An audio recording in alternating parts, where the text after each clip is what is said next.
اسلام کی تعلیم بڑی متوازن ہے. ایک طرف سوال کی مذمت ہے، مت اپنا دستے سوال دراز کرو کسی کے سامنے. جو شخص ہاتھ پھیلاتا ہے مانگنے کے لیے وہ اپنی عزت نفس کو ہتھیلی پر رکھ کر آپ کے سامنے پیش کر رہا ہے، اور آپ ٹھوکر مار دیتے ہیں اس کی عزت نفس. مانگو اللہ سے، اللہ کسی کے دل میں ڈالے تمہاری ضرورت پوری کر سکتا ہے، بغیر اس کے کہ تم کسی کے سامنے دستے سوال دراز کرو. تو سخت مذمت ہے. اور خاص طور پر بیگری جو ایک انسٹیٹیوشن بن گیا ہے، ایک پیشہ بن گیا ہے، وہ تو اسلام کی تعلیمات کے منافی ہے. اور جس طرح کی ہم خیرات بانٹتے ہیں، 5 روپے کا نوٹ دے رہے ہیں مانگنے والوں کو مسجدوں کے باہر، سمجھ رہے ہم نے حاتم طائی کی خبر کو لات مار دی، حالانکہ حقیقت میں آپ انسٹیٹیوشن آف بیگری کو سپورٹ کر رہے ہیں. کسی ایک کو لے لو، آؤ چلو مجھے اپنا گھر دکھاؤ، مجھے بتاؤ تم واقعی اس قابل ہو یا نہیں ہو، اور پھر اس کی مدد کریں، لمسم کریں. پھر وہ 5 روپے نہیں ایسی دیں کہ وہ کچھ اپنے پاؤں پر کھڑا ہو سکے. میں نے 1 روپیہ نہیں کہا کہ 1 روپیہ تو اب کوئی شے نہیں رہی، لیکن یہ کہ 5 روپے کا نوٹ بھی آپ نے تقسیم کرنے شروع کر دیے، یہ کیا ہے؟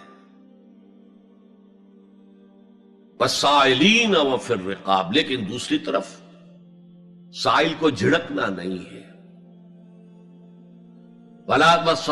اما السائل فلا تنہر، جھڑکو نہیں. اچھا بھائی نہیں، معاف کرو میرے پاس اس وقت آپ کی مدد کے لیے کچھ نہیں ہے، میں کچھ نہیں کر سکتا. تو ان دونوں کے درمیان اصل میں معاملہ ہونا چاہیے. بلکہ یہاں تک بھی فرمایا سائل کو ضرور دو، چاہے وہ گھوڑے پر سوار ہو کر تمہارے دروازے پہ آیا. کیا پتا اس کی واقعی الجھن کیا ہے. تو سوال کی مذمت اور سائل کو جھڑکنے کی ممانعت. حتی الامکان خالی ہاتھ نہ لوٹاؤ. اس نے اپنی عزت نفس اپنی ہتھیلی پر رکھ کر تمہاری سامنے پیش کر دیا، اسے ٹھوکر نہ مارو. لیکن جیسا کہ میں نے عرض کیا، یہ انسٹیٹیوشن آف بیگری جو ہے یہ ایک علیحدہ شے ہے بالکل، اس کا اس سے کوئی تعلق نہ سمجھیے. وفی الرقاب، رقاب جمع ہے رقبہ، گردن. فک رقبۃ او اطعام فی یوم ذی مسغبۃ یتیما ذا مقربۃ او مسکینا ذا متربہ. فک رقبۃ، کسی کی گردن چھڑا دینا. اس وقت سب سے بڑی ایپلیکیشن اس کی تھی غلاموں کو، کنیزوں کو اپنے پیسے سے خرید کر آزاد کر دینا. بہت بڑی نیکی، بہت بڑی نیکی. اور حضرت ابو بکر رضی اللہ تعالیٰ عنہ کے دفتر فضائل میں سب سے اونچا کام یہ ہے کہ جن غلاموں کو اور جن کنیزوں کو ستایا جا رہا تھا، their owners, their masters، ان کے آقا کو حق حاصل تھا، جو چاہے کریں ان کے ساتھ. قتل کرنے کوئی پوچھنے والا نہیں ہے. میں پہلے بھی عرض کر چکا ہوں، میری ملکیت ہے، جیسے میری بکری میری ملکیت ہے، میں نے اس کو ذبح کیا، گوشت کھا لیا، تم کون ہوتے ہو پوچھنے والے؟ میرا غلام تھا، میں نے قتل کر دیا، تم کون ہو پوچھنے والے؟ ان کو حضرت ابو بکر نے خرید کر آزاد کیا اور منہ مانگے دام دیے. حضرت بلال کے لیے امیہ ابن خلف نے اتنی بڑی رقم مانگی، حضرت ابو بکر کا ٹھیک ہے لو. باپ نے کہا بھی ابو قحافہ نے، ابو بکر کو کوئی غلام خریدنا ہی تھا تو کوئی طاقتور آدمی جو کام آ سکے کہیں، اس کو خریدنا چاہیے. انہیں کیا پتا ابو بکر کس لیے خرید رہا اور کس کے لیے خرید رہا. آج کے دور میں اس کی اپلیکیشن ہوگی. کوئی شخص جو ہے اگر قرض میں اس طرح جکڑا جائے کہ لاکھ ہاتھ پاؤں مارے نکل نہیں سکتا، اس کو کوئی لمپ سم مدد دے کر اس قابل کیا جائے کہ وہ پھر اپنے پاؤں پر کھڑا ہو جائے. یہ نہیں کہ اسے آپ ہر مہینے کچھ رقم دیتے رہے مینٹیننس کے لیے، نہیں. اس سے تو وہ اسی پوزیشن میں رہے گا. یہ بعض مائنورٹی کمیونٹیز کے اندر یہ معاملہ موجود ہے. کوئی بھائی اگر گر گیا ہے کاروبار میں تو اس کی پھر ایسی مدد کی جائے کہ وہ پھر آپ کی صف میں آ کر کھڑا ہو جائے. Respectable members of your community, وہ اس شکل میں پہنچ جائے. یہ بھی فک و رقبتن اس کی ذیل میں آج کل آئے گا. اب اس کے بعد آیا وَأَقَامَ الصَّلَاةَ وَآتَى الزَّكَاةَ. یہ دو کیا ہیں؟ یہ عبادات کی شکل میں دو ستون ہیں جو ان دو چیزوں کو سپورٹ کرتے ہیں جو اب تک بیان ہوئی ہیں. ایمان کو تازہ رکھنے کے لیے نماز قائم کرو. ہر نماز ایمان کی تجدید ہے. اقیم الصلاۃ لذکری، نماز قائم کرو میری یاد کے لیے. اپنا عہد اللہ کے ساتھ تازہ کرو. ایاک نعبد و ایاک نستعین، اے اللہ ہم تیری ہی بندگی کرتے ہیں اور کرتے رہیں گے، تجھ ہی سے مدد مانگتے ہیں اور مانگتے رہیں گے.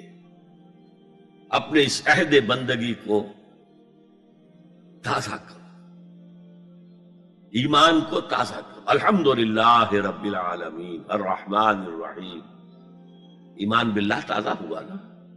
مالک یوم الدین، ایمان بالآخرہ تازہ ہو گیا نا.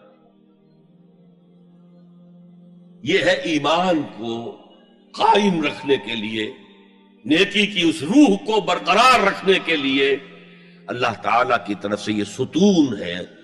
الصلاۃ عماد الدین، دین کا ستون ہے یہ نماز. اس بحث میں اس کا مقصد کیا ہے وہ میں نے بیان کر دیا. بعد میں کیوں آ رہا ہے؟ یعنی کہ اصل شے ہے ایمان، اور ایمان کو سپورٹ کرنے والا ستون ہے نماز. عملی نیکی میں اصل شے ہے ہمدردی، ہمدردی میں مال خرچ کرنا، اور اس کے لیے ستون ہے زکوٰۃ. کم سے کم یہ 2.5% تو نکالو،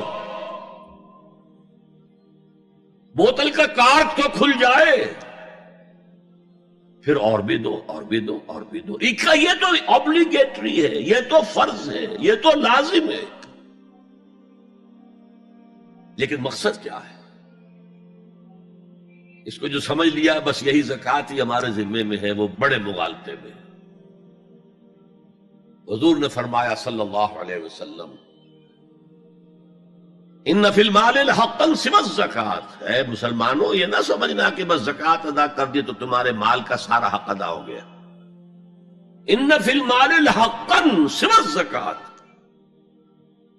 تمہارے اموال میں حق ہے اللہ کا زکوٰۃ کے علاوہ بھی. اور پھر آپ نے یہ آیت پڑھی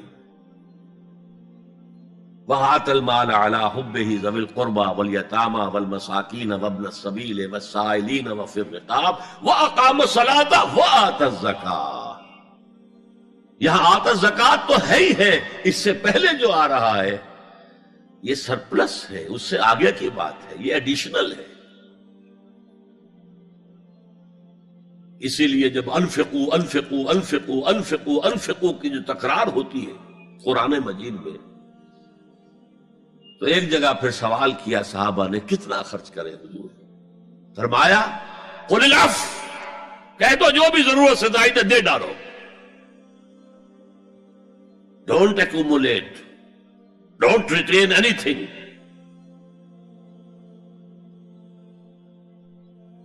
ایک بات آپ سے کہوں، آپ کچھ چونک جائیں گے. حضور نے کبھی زکوٰۃ دی؟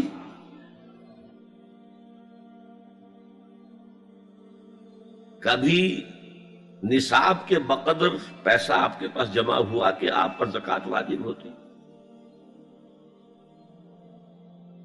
کیسی عجیب بات ہے. ارکان دین میں سے ایک رکن سرے سے غائب. کبھی آپ نے مال رکھا ہی نہیں. حضور کا اسوہ ہم جانتے ہیں، مسواک کر لی ہے، پانچے جو ہے ٹخنے سے اوپر کر لیے ہیں، یہ اسوہ ہے. ہاں ہے، یہ بھی ہے، ٹھیک ہے، سنت ہے. اسوہ تو یہ ہے.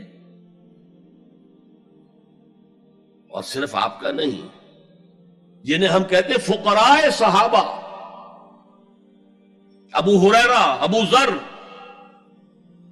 سلمان فارسی، علی رضی اللہ تعالی عنہ اجمعین، یہ فقراء صحابہ میں سے تھے. کبھی کچھ نہیں رکھا اپنے پاس. میں نے بتایا تھا آپ کو شاید کہ حضرت علی کی جب شادی ہو رہی تھی حضرت فاطمہ سے، کوئی مکان تھا ہی نہیں، کہاں لے کے جائے؟ ایک انصاری نے ایک حجرہ دیا ہے اپنے مکان کا، اس میں حضرت فاطمہ ودا ہو کر گئی. He didn't have any home. ابو ذر وہ تو دوسری انتہا کو چلے گئے تھے. قانون یہی ہے، حلال سے کماؤ، اگر ایک حد سے آگے بڑھ جائے تو زکات دے دو، باقی تمہارے اختیار میں ہے، دینا چاہو دو، نہ دینا چاہو رکھو اپنے پاس.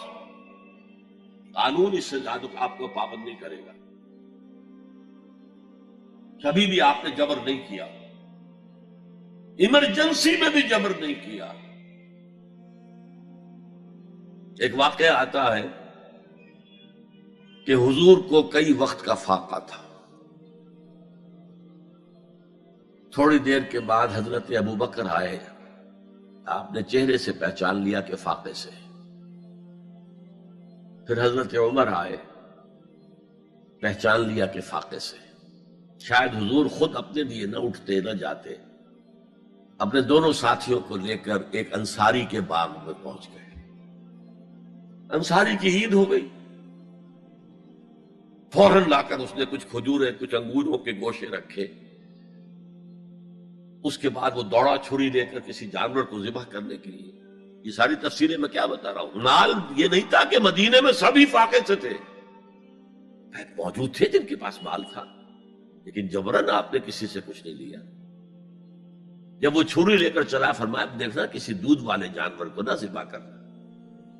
بہرحال کچھ دیر کے بعد وہ گوشت پکا کر لایا، روٹیاں رکھی. اس کے بعد حضور نے ایک روٹی پر چند بوٹیاں رکھ کر کہا یہ عائشہ کو دے آؤ، اسے بھی کئی وقت کا فاقہ ہے.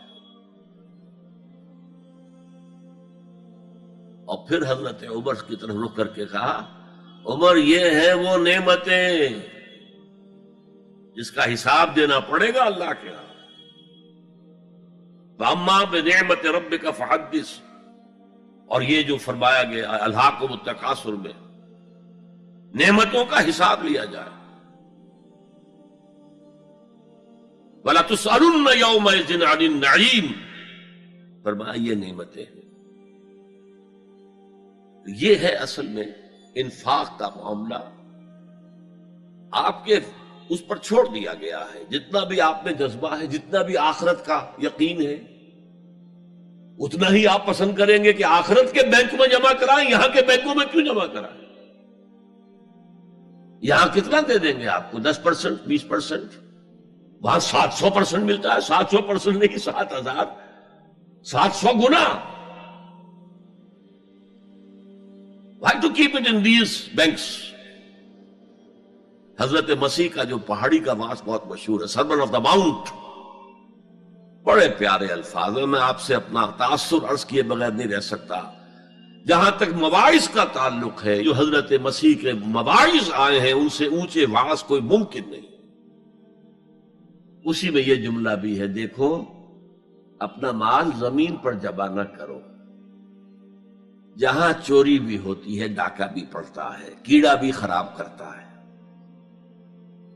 آسمان پر جمع کرو جہاں نہ چوری کا اندیشہ، نہ ڈاکے کا خوف، نہ کیڑا خراب کر سکے.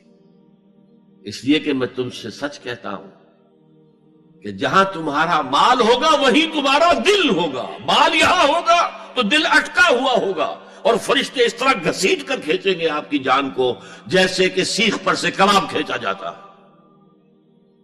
اور اگر دل وہاں لگا ہوا ہے جس کے لاکھوں کروڑوں ڈالر سوئس بینکس میں جمع ہیں، اسے کہا جائے نکل جاؤ پاکستان سے، اسے کوئی تکلیف ہوگی؟